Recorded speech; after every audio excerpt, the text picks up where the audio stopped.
Hello friends, welcome to success master your study partner. स्वागत है आपका आज के बेहतरीन सेशन में, जिसमें हम करने वाले हैं फ्रेंड्स आज के करंट अफेयर्स। तो सबसे पहले जो भी फ्रेंड्स हमारे साथ जुड़ रहे हैं, जिन्होंने भी चैनल को सब्सक्राइब नहीं किया है, वो सभी चैनल को सब्सक्राइब कर ले, नोटिफिकेशन बेल आइकन को प्रेस कर ले फ्रेंड्स, ताकि क्या है आप लोगों को क्लास की नोटिफिकेशन टाइमली मिल सके। इसी के साथ वीडियो को क्या करेंगे, ज़्यादा से ज़्यादा लाइक करेंगे, ज़्यादा से ज़्यादा शेयर करेंगे अपने बाकी सभी फ्रेंड्स को जो भी एग्जाम्स की तैयारी कर रहे हैं, ताकि क्या है वो भी हमारे साथ जुड़कर अपने करंट अफेयर की तैयारी को बेहतर कर सके। ओके फ्रेंड, तो बढ़ते हैं आज की क्लास की तरफ देर न करते हुए फर्स्ट क्वेश्चन के साथ। फर्स्ट वन इज 8 सितंबर 2022 को कहां पर देश के सबसे बड़े रबर डैम का उद्घाटन किया गया? सब फ्रेंड्स किसके बारे में बात कर रहा है? रबर डैम के बारे में बात कर रहा है। तो बात करते हैं रबर डैम के बारे में। पहले हम बात करते हैं इंडिया के सब फर्स्ट डैम के बारे में, कि भारत का फर्स्ट रबर डैम कहाँ पर लगाया गया था।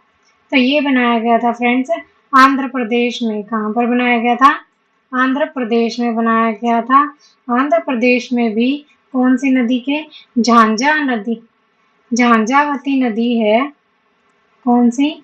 झांझावती नदी की पर बनाया गया था। कब बनाया गया था फ्रेंड्स? 2006 में। अब बात करते हैं सबसे बड़ा और लेटेस्ट कौन सा है। सबसे बड़ा और लेटेस्ट के बारे में अगर हम बात करें तो ये कौन सा है फ्रेंड्स? ये बनाया गया है फाल्गु नदी, गया बिहार में बनाया गया है। अभी लेटेस्ट जो बनाया गया है, और इसीलिए गया में बनाया गया है, इसीलिए क्या इसे गयाजी बांध के नाम से भी जाना जाता है। क्या है? गयाजी बांध के नाम से जाना जाता है। जो ये बनाया गया है डैम फ्रेंड्स, ये किस लिए बनाया गया है? विष्णुपद मंदिर जो है, ताकि उस तक का रास्ता तय किया जा सके। किस लिए? विष्णुपद मंदिर, विष्णुपद मंदिर के पास क्या है, इसका बनाया गया है। ओके फ्रेंड्स, अब सबसे लंबा है, सबसे बड़ा है, तो लंबाई और ऊंचाई हमें पता होनी चाहिए।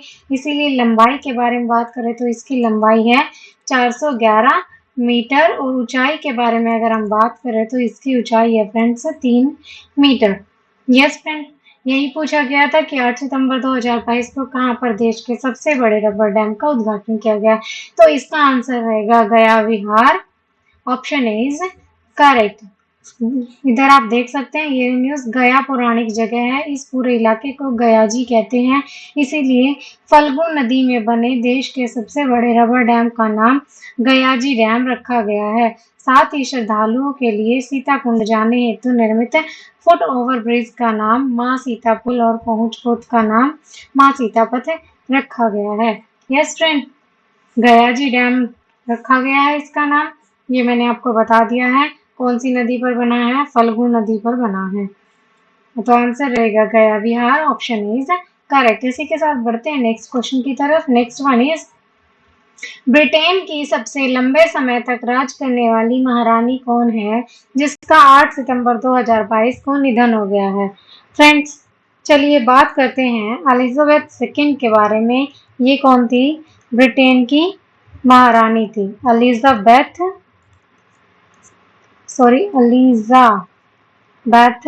सेकंड के बारे में।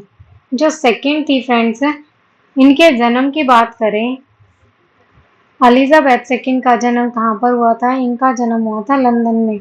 कहाँ हुआ था फ्रेंड्स? लंदन में हुआ था इनका जन्म। कब हुआ था?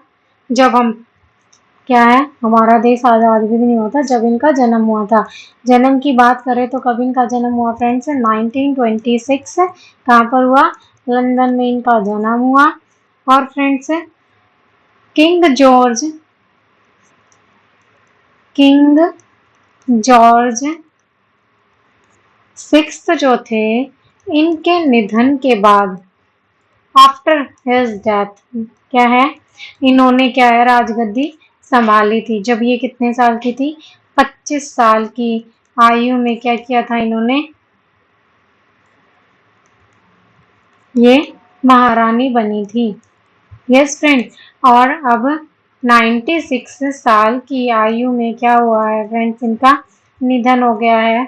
ये हमें मतलब संसार छोड़कर चल बसी हैं। यस, तो फ्रेंड्स सबसे लंबा कार्यकाल अगर हम बात करें तो एलिजाबेथ सेकंड का रहा है।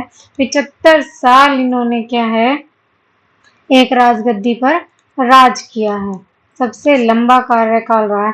फ्रेंड्स बात करते हैं इनके अंतिम संस्कार को लेकर भी क्या है, एक ऑपरेशन रखा गया है, ऑपरेशन बनाया गया है इसके अंतिम संस्कार को भी। अंतिम संस्कार को भी एक ऑपरेशन का नाम दे दिया गया है, जिसे क्या कहा गया, ऑपरेशन यूनिकॉर्न। क्या कहा गया फ्रेंड्स, ऑपरेशन यूनिकॉर्न। अब बात करें कि इनके बाद राजगद्दी पर कौन बैठेगा, तो फ्रेंड्स इनके बाद राजगद्दी पर बैठेंगे इनके बेटे, जिनकी खुद की उम्र भी कितनी है, 70 साल की है। मतलब कभी भी उनका भी निधन हो सकता है, इतनी ही उम्र बची है आजकल लोगों के पास। यस फ्रेंड्स, तो क्या है, न्यू किंग जो बनेंगे वो कौन बनेंगे, इनके बेटे किंग चार्ल्स थर्ड। ये क्या है, न्यू किंग बनेंगे। और इनके किंग बनने की प्रोसेस को भी एक ऑपरेशन का नाम दिया गया है, उसे क्या कहा गया है, ऑपरेशन स्प्रिंग टाइड। क्या कहा गया है, ऑपरेशन स्प्रिंग टाइड इसे नाम दिया गया है। Yes friend, it's clear. यही पूछा गया था कि कौन सी ऐसी महारानी है जिन्होंने क्या है सबसे लंबे समय तक राज किया है, तो एलिजाबेथ सेकंड है फ्रेंड्स, जिनका क्या है 8 सितंबर 2022 को निधन हो गया है। तो आंसर रहेगा एलिजाबेथ द्वितीय, ऑप्शन बी इज करेक्ट। ये आप पिक्चर देख सकते हैं, ये एलिजाबेथ सेकंड की है। यस फ्रेंड, चलिए बात करते हैं नेक्स्ट क्वेश्चन के बारे में। नेक्स्ट वन इज 9 सितंबर 2022 को किस राज्य सरकार ने इंदिरा गांधी शहरी रोजगार गारंटी योजना की शुरुआत की है। फ्रेंड्स क्या बात कर रहा है, इंदिरा गांधी शहरी गारंटी योजना। कुछ फ्रेंड्स सोचते हैं कि शहरी लिखा हुआ है तो इट मीन्स ये शहरों के लिए है। नो फ्रेंड्स, ये गांवों के लिए है। गांवों के लिए ही ये रेगा शुरू की गई थी। कब शुरू हुई थी, 9 सितंबर 2022 को इसकी शुरुआत की गई है। कहाँ पर हुई है फ्रेंड्स, राजस्थान में इसकी शुरुआत हुई है। राजस्थान जयपुर में। किन्होंने की है, सीएम जो है वहां के मुख्यमंत्री अशोक गहलोत जी ने इसकी शुरुआत की है। यस फ्रेंड, तो बात करते हैं इसमें क्या किस लिए इसकी शुरुआत की गई है, इसका उद्देश्य क्या है। इसका उद्देश्य है फ्रेंड्स कि 100 दिन का क्या है रोजगार उपलब्ध कराया जाएगा लोगों को, मतलब 100 दिन का रोजगार मिलेगा, इस बात की गारंटी है। और कहाँ पर मिलेगा, शहरी क्षेत्रों में मिलेगा, ये गारंटी दी गई है फ्रेंड्स। ये इस योजना का मेन पर्पस है। और किसको मिलेगा, पात्रता क्या रखी गई है, योग्यता पूछें तो 18 से लेकर 60 वर्ष तक के जो युवा है, 60 वर्ष के जो युवा हैं उन सबको क्या है रोजगार उपलब्ध कराए जाएंगे। 60 साल के कौन से युवा होते हैं, बेवकूफ इंसान। यस फ्रेंड, तो इंदिरा गांधी शहरी रोजगार गारंटी योजना, इन्हें पता ही नहीं है 60 साल की उम्र में इंसान कितना बूढ़ा हो जाता है। 9 सितंबर से प्रदेश के शहरी निकायों में लागू, शहरी क्षेत्रों में 100 दिन का रोजगार होगा। आवेदन हेतु 18 से 60 वर्ष की आयु निर्धारित की गई है। स्वयं या ई मित्र के माध्यम से कर सकते हैं निःशुल्क आवेदन। आवेदन के लिए बताया गया फ्रेंड्स, या तो खुद कर सकते हैं या फिर ई मित्र के माध्यम से कर सकते हैं आवेदन, और कोई फीस नहीं है इसकी, निःशुल्क आवेदन है। ओके फ्रेंड, तो इसका आंसर रहेगा Rajasthan, option D is correct. Rajasthan से शुरुआत हुई है इसकी। बहुत ही इंपॉर्टेंट क्वेश्चन है, किसी एग्जाम में जरूर छपेगा, इसीलिए ध्यान रखें। ये जितनी भी योजनाएं है ना, ये किसी ना किसी क्वेश्चन में पेपर में पूछ ही ली जाती है, तो ध्यान रखें। और ऐसी योजनाएं तो जरूर फ्रेंड्स जो रोजगार से संबंधित है, दुनिया बेरोजगार घूम रही है। यस, गारंटी तो ले ली है सरकार ने, अब देखो कितनी रोजगार मिलेंगे। चलिए बढ़ते हैं नेक्स्ट क्वेश्चन की तरफ। नेक्स्ट वन इज 8 सितंबर 2022 को डायमंड लीग फाइनल का खिताब जीतने वाले पहले भारतीय कौन बन गए हैं? फ्रेंड्स, डायमंड लीग फाइनल जो है वो कब का है? 2022 का है। ये कहाँ पर हुआ था? बात करें स्विट्जरलैंड ज्यूरिक में इसका आयोजन हुआ था। ज्यूरिक। विजेता कौन रहे हैं फ्रेंड्स इसके फाइनल के? इसके विजेता रहे हैं नीरज चोपड़ा। और ये कौन से खेल से संबंधित है? ये संबंधित है फ्रेंड्स भाला फेंक। किससे? भाला फेंक गेम से संबंधित है। और बात करें इन्होंने कितनी दूर फेंक कर ये खिताब जीता है, तो फ्रेंड्स इन्होंने 88.44 मीटर दूर भाला फेंक कर ये खिताब जीता है। और फ्रेंड्स, डायमंड लीग मतलब हमने पहले भी पढ़ा था डायमंड लीग के बारे में। इसके कई वो क्या है प्रतियोगिताएं हुई थी। अब क्या हुआ है? फाइनल हुआ है, जिसमें कौन विजेता रहे हैं? नीरज चोपड़ा रहे हैं। और इसका फाइनल का आयोजन कहाँ पर हुआ था? स्विट्जरलैंड ज्यूरिक में। पहले कहाँ हुआ था? लुसाने में। तो अब फ्रेंड्स नीरज चोपड़ा को क्या है, ये फाइनल जीतने के बाद वाइल्ड कार्ड एंट्री मिली है। किसके लिए? वाइल्ड कार्ड एंट्री किसके लिए मिली है? तो फ्रेंड्स ये मिली है विश्व एथलेटिक्स चैंपियनशिप जो होगी, मतलब इसके बाद इन्हें कोई भी चैंपियनशिप करने की जरूरत नहीं है। ये सीधा विश्व एथलेटिक्स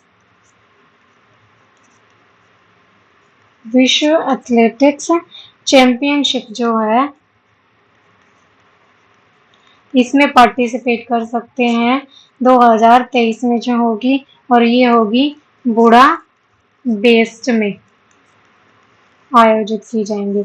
इसकी इन्हें क्या है? वाइल्ड कार्ड एंट्री मिल गई है। मतलब इन्हें अब कोई भी चैंपियनशिप जीतने की जरूरत नहीं है। विश्व एथलेटिक्स चैंपियनशिप में जाने के लिए डायरेक्ट वहां पर एंट्री मिल गई है।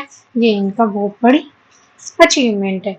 यस फ्रेंड, तो ये है नीरज चोपड़ा। ये देख सकते हैं आप ट्रॉफी डायमंड लीग की। यस, तो आंसर रहेगा Neeraj Chopra. Option is correct.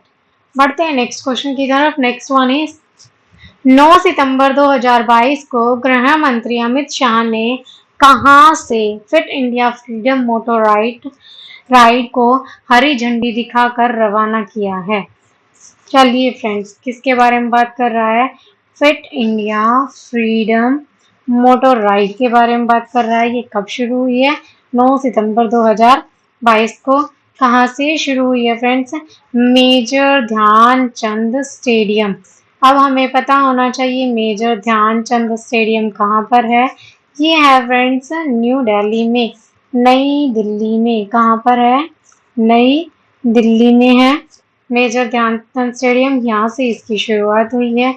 इसको रवाना किया गया है। किसने किया है?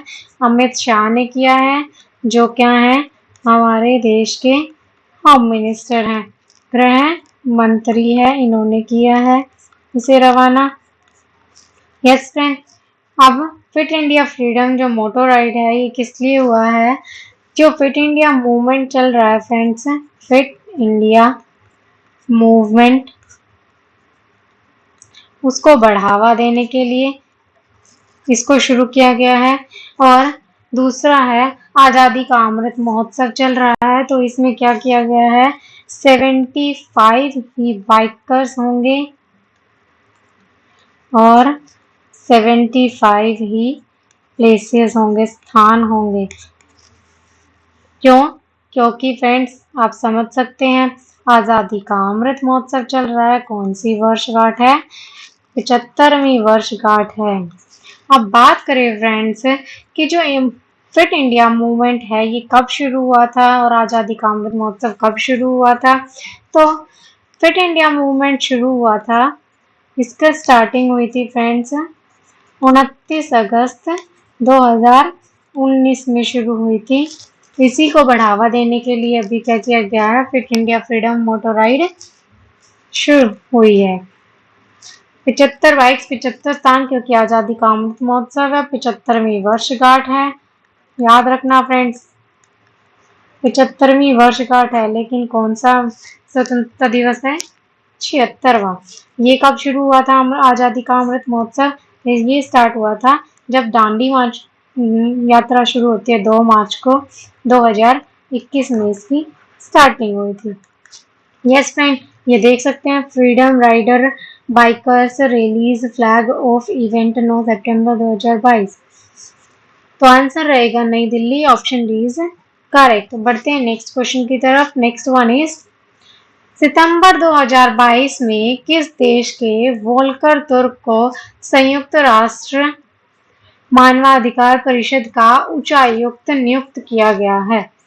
तो फ्रेंड्स क्या किया गया है, बात करते हैं UNHRC, United Nation human rights corporation, संयुक्त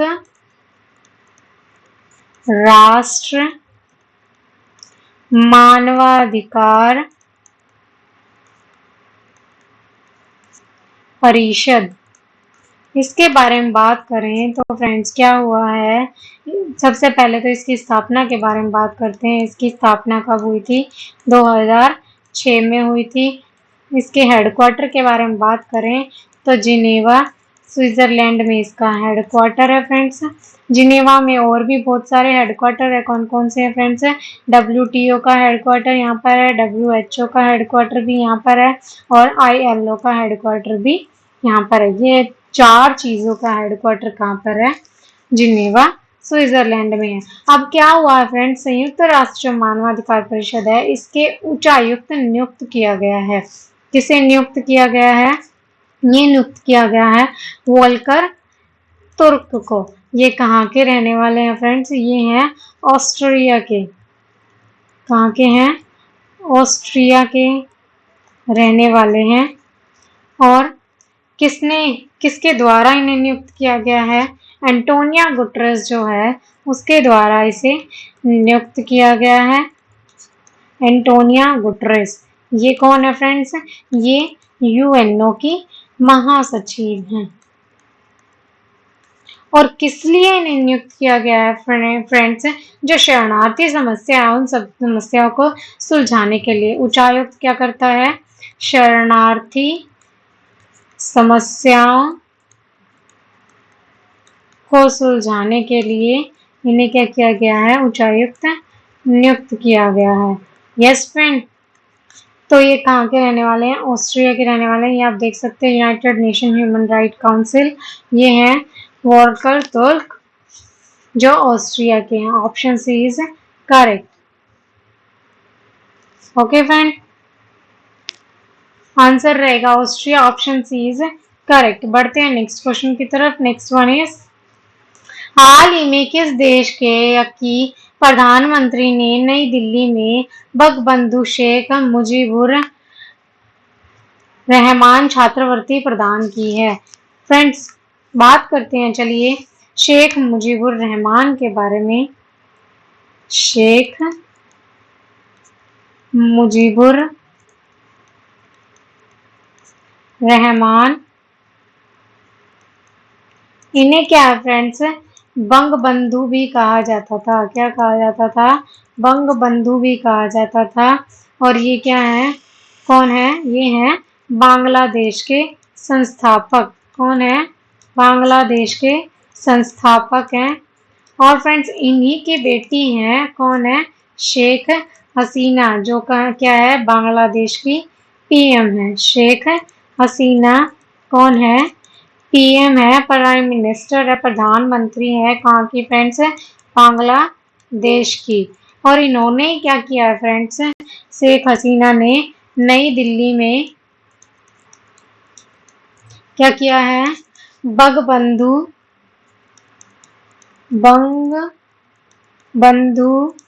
शेख मुजीबुर रहमान छात्रवृत्ति योजना शुरू की है। किस लिए शुरू की है फ्रेंड्स? अपने पिता के नाम पर शुरू की है ये छात्रवृत्ति योजना। तो के लिए की है फ्रेंड्स और कब की है? जो फ्रेंड्स 1970 मतलब अपने पिता के नाम पर की है, तो ऑब्वियसली बात है उनके टाइम के बारे में बात करेंगे। तो 1971 में जो युद्ध हुआ था उसमें जो भी सैनिक शहीद हुए थे या फिर ज्यादा घायल हुए थे गंभीर रूप से, तो उनके फैमिली को क्या है इस योजना का लाभ मिलेगा। उनके लिए ये योजना शुरू की गई है। किसके लिए शुरू हुई है फ्रेंड्स ये योजना? ये शुरू हुई है 1971 में। जो युद्ध हुआ था, युद्ध में क्या है जितने भी सैनिक या तो शहीद हुए हैं या फिर गंभीर रूप से क्या हुए हैं फ्रेंड्स, गंभीर रूप से घायल होने वाले जो सैनिक थे, होने वाले जो सैनिक थे उन सबको इस योजना का क्या है लाभ मिलेगा। उनके लिए ये योजना शुरू की गई है। It's clear friends. क्या है, शेख मुजीबुर रहमान को बंगबंधु भी कहा जाता था। ये बांग्लादेश के संस्थापक हैं। शेख हसीना इनकी बेटी हैं जो आज के टाइम पर प्रेजेंट में क्या है बांग्लादेश की प्रधानमंत्री हैं। उन्होंने अपने पिता के नाम पर ही ये क्या है स्कॉलरशिप शुरू की है। ये देख सकते हैं award giving ceremony Bangabandhu Sheikh Mujibur Rahman student scholarship. किसके लिए? जो सैनिक शहीद हुए हैं या फिर गंभीर रूप से घायल हुए हैं। कब? 1971 में जो जंग हुई थी उसमें। ओके फ्रेंड, तो आंसर रहेगा इसका Bangladesh. Option A is correct. बढ़ते हैं नेक्स्ट क्वेश्चन की तरफ। नेक्स्ट वन इज हाल ही में चर्चा में रहा गोगरा हॉट स्प्रिंग क्षेत्र में पेट्रोलिंग पिलर 15 कहाँ अवस्थित है? फ्रेंड्स चलिए बात करते हैं गलवान घाटी के बारे में। क्या है? गलवान घाटी जो है इसके पास फ्रेंड्स हमारे कितने 65 पेट्रोलिंग पॉइंट है, जिनमें से एक क्या है पॉइंट पेट्रोलिंग पॉइंट 15 है, जिसे क्या कहा जाता है गोगरा हॉट स्प्रिंग क्षेत्र के नाम से भी जाना जाता है। क्या? गोगरा हॉट स्प्रिंग क्षेत्र भी कहा जाता है। तो फ्रेंड्स यहाँ पर क्या है 2020 से ही जो पीपी पॉइंट पेट्रोलिंग पॉइंट 15 है, यहाँ पर 2020 से ही क्या हो रहा है इंडिया और चाइना जो है इनकी सेनाओं में संघर्ष चल रहा है। क्या हो रहा है? सेनाओं में संघर्ष चल रहा है। संघर्ष चल रहा है इस पॉइंट को हासिल करने के लिए। तो अब क्या हुआ है फ्रेंड्स 2022 में संघाई सहयोग संगठन, संघाई सहयोग संगठन की बैठक हुई है। क्या हुई है? बैठक हुई है। इसमें क्या किसने पार्टिसिपेट किया है? उज्बेकिस्तान ने भी इसमें पार्टिसिपेट किया है।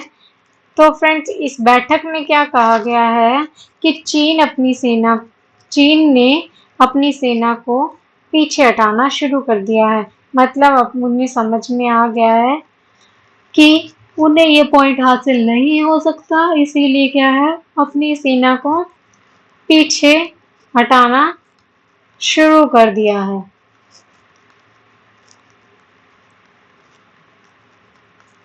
तो फ्रेंड्स यही पूछा गया था कि जो पिंक ये था इससे जुड़ी हुई बातें। गलवान घाटी कहाँ पर है फ्रेंड्स? ये है लद्दाख में। जितने भी पॉइंट्स हैं पेट्रोलिंग पॉइंट्स वो सभी क्या हैं लद्दाख में हैं। आप ये देख सकते हैं ये है गलवान वैली PP14 ये देखिए इसके पास है। ये हॉट स्प्रिंग PP15 है। तो फ्रेंड्स ये सारा एरिया किसका है? लद्दाख का है। किसका है? लद्दाख का है। तो आंसर रहेगा Ladakh. Option B is correct. I hope आपको समझ में आ गया होगा कि चर्चा में क्यों है PP15, क्योंकि इंडिया और चाइना की सेना में संघर्ष हो रहा था 2020 से इस पॉइंट को लेकर। लेकिन अब जो संघाई सहयोग संगठन की बैठक हुई है उसमें क्या हुआ है चीन ने अपनी सेना को पीछे हटाना शुरू कर दिया उसके बाद से।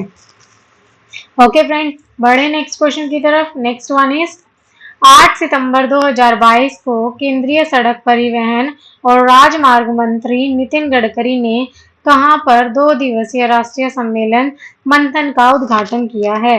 किसका उद्घाटन किया है फ्रेंड्स? मंथन का उद्घाटन किया है। चलिए बात करते हैं किसके बारे में? नितिन गडकरी के बारे में। नितिन गडकरी ये कौन है फ्रेंड्स? ये सड़क और राजमार्ग मंत्री हैं। क्या है? सड़क परिवहन एंड राजमार्ग मंत्री हैं। इन्होंने क्या किया है फ्रेंड्स? इन्होंने एक कार्यक्रम शुरू किया है जिसका नाम है मंथन। ये क्या है? 2 दिन का राष्ट्रीय कार्यक्रम है। क्या है? 2 दिन का राष्ट्रीय कार्यक्रम है। अब बात करते हैं कि ये शुरू क्यों किया गया है फ्रेंड्स? सॉरी, पहले तो कहाँ पर शुरू हुआ है? ये शुरू हुआ है बेंगलुरु कर्नाटका में। कहाँ पर हुआ है फ्रेंड्स? बेंगलुरु कर्नाटक में इसकी शुरुआत हुई है। और किस लिए हुई है फ्रेंड्स? क्योंकि हमारी इकोनॉमी को बढ़ाने के लिए हमने क्या किया है? एक चैलेंज रखा है कि 5 ट्रिलियन डॉलर क्या है? इकोनॉमिक प्राप्ति के लिए, कि हम इतनी इकोनॉमी प्राप्त करेंगे तब हमारी इकोनॉमी क्या है? सुधर पाएगी, बैलेंस हो पाएगी। तो इतने जो 5 ट्रिलियन डॉलर इकोनॉमी प्राप्ति के लिए ये क्या मंथन शुरू किया गया है। इस मंथन में क्या रहेगा फ्रेंड्स? आत्मनिर्भर जो भारत है उस पर जोर दिया गया है। आत्मनिर्भर भारत, इस पर बात हुई है। और बात हुई है जल को लेकर, कृषि को लेकर, परिवहन को लेकर और निर्यात। मतलब जब इन सब चीजों को बढ़ावा दिया जाएगा, निर्यात को बढ़ावा देने के बारे में बढ़ावा मिलेगा, तभी क्या है? हमारी इकोनॉमी सुधर सकती है। ये बात इसमें कही गई है। इसीलिए ये मंथन शुरू किया गया। इन सब बात कार्यक्रम में इस कार्यक्रम में इन सब बातों पर चर्चा की जाएगी ताकि क्या है? इकोनॉमी में सुधार लाया जा सके। और जो टारगेट सेट किया गया है 5 ट्रिलियन डॉलर का इकोनॉमी प्राप्ति के लिए, वो टारगेट हम अचीव कर सके। तो ये शुरू हुआ है कहाँ पर फ्रेंड्स? बेंगलुरु में। Option B is correct. बढ़ते हैं नेक्स्ट क्वेश्चन की तरफ। नेक्स्ट वन इज 10-11 सितंबर 2022 को केंद्र राज्य विज्ञान कॉन्क्लेव का आयोजन कहाँ किया जाएगा? कौन से कॉन्क्लेव का आयोजन हो रहा है फ्रेंड्स? केंद्र राज्य विज्ञान कॉन्क्लेव कहाँ पर किया जाएगा? ये होगा फ्रेंड्स साइंस सिटी में। और साइंस सिटी कहाँ पर है? ये है अहमदाबाद में। कहाँ पर है फ्रेंड्स? अहमदाबाद में है साइंस सिटी। और क्या होगा? पीएम द्वारा कराया जाएगा। और उद्घाटन आयोजन क्या है? ऑनलाइन होगा। और फ्रेंड्स कब होगा? 10 से 11 सितंबर को होगा। मतलब आज इसका आयोजन शुरू किया जा चुका है। और इसमें क्या होगा फ्रेंड्स? विज्ञान सहकारी संघवाद पर चर्चा होगी। किस पर? विज्ञान सहकारी संघवाद। सहकारी संघवाद के बारे में कौन बात करता है फ्रेंड्स? ये बात करता है नीति आयोग। नीति आयोग सहकारी संघवाद पर काम करता है। और फ्रेंड्स इसमें किस बारे में बात होगी? एक तो विज्ञान के सहकारी संघवाद के बारे में बात होगी। दूसरा विजन 2047, किसानों की जो आय है उसे दुगना कर दिया जाए, इस बात पर चर्चा होगी। और सतत कृषि सस्टेनेबल डेवलपमेंट पर बात होगी। और जल के बारे में बात होगी कि सभी को उपलब्ध कराया जाए। और डिजिटल स्वास्थ्य जो देखभाल है इस पर भी इसमें चर्चा की जाएगी। डिजिटल स्वास्थ्य देखभाल जो है इस पर भी, इन सभी मुद्दों पर चर्चा की जाएगी। विज्ञान विजन 2047 क्या है फ्रेंड्स? इस दिन 2047 में क्या है? हमारी आज़ादी को पूरे 100 साल हो जाएंगे। तो उस पर चर्चा की जाएगी कि हमारे देश का लुक कैसे चेंज हो जाएगा 2047 तक।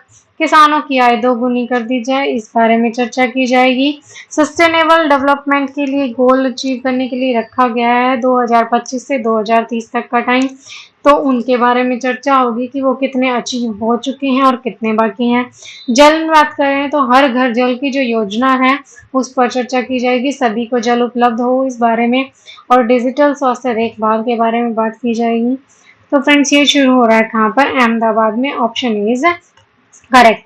PM to inaugurate centre state science conclave, मतलब सेंटर भी रहेगी और स्टेट भी रहेगा, दोनों मिलकर क्या करेंगे, विज्ञान के, इसीलिए सहकारी संवाद कहा गया है इसे, दोनों मिलकर इस पर काम करेंगे। ओके फ्रेंड, तो ये था इसका answer Ahmedabad, option D is correct. ये था फ्रेंड आज की क्लास का लास्ट क्वेश्चन। आई होप आप लोगों को सेशन पसंद आया होगा। वीडियो पसंद आई है तो फ्रेंड्स क्या करेंगे, वीडियो को जिन्होंने भी अब तक चैनल को सब्सक्राइब नहीं किया वो चैनल को सब्सक्राइब करेंगे, वीडियो को ज़्यादा से ज़्यादा लाइक करेंगे, ज़्यादा से ज़्यादा शेयर करेंगे अपने बाकी सभी फ्रेंड्स को, ताकि क्या है वो भी हमारे साथ जुड़कर अपने एग्ज़ाम की तैयारी को बेहतर कर सकें। इसके अलावा फ्रेंड्स आप हमारे साथ फेसबुक, इंस्टाग्राम और टेलीग्राम पर भी जुड़ सकते हैं, जिससे क्या है आप लोगों को फ़ायदा होगा, क्लासेस की नोटिफिकेशन भी मिलेगी, और जैसे जैसे आप लोगों की संख्या बढ़ेगी आप लोगों को और भी ज़्यादा फैसिलिटीज़ प्रोवाइड कराई जाएंगी, क्विजेस भी प्रोवाइड की जाएंगी, क्लासेस की पीडीएफ भी प्रोवाइड की जाएंगी, ताकि क्या है आप लोगों की तैयारी और बेहतर हो सके। सपोर्ट आपका होगा फ्रेंड्स और मेहनत हमारी होगी, तो रंग एक दिन ज़रूर लाएगी। तो इसी तरह हमारे साथ जुड़े रहिए और अपनी बेहतरीन सेशन का आनंद लेते रहिए। फिर मिलते हैं नेक्स्ट क्लास में नए क्वेश्चंस के साथ, तब तक के लिए tata bye bye, take care, Jai Hind.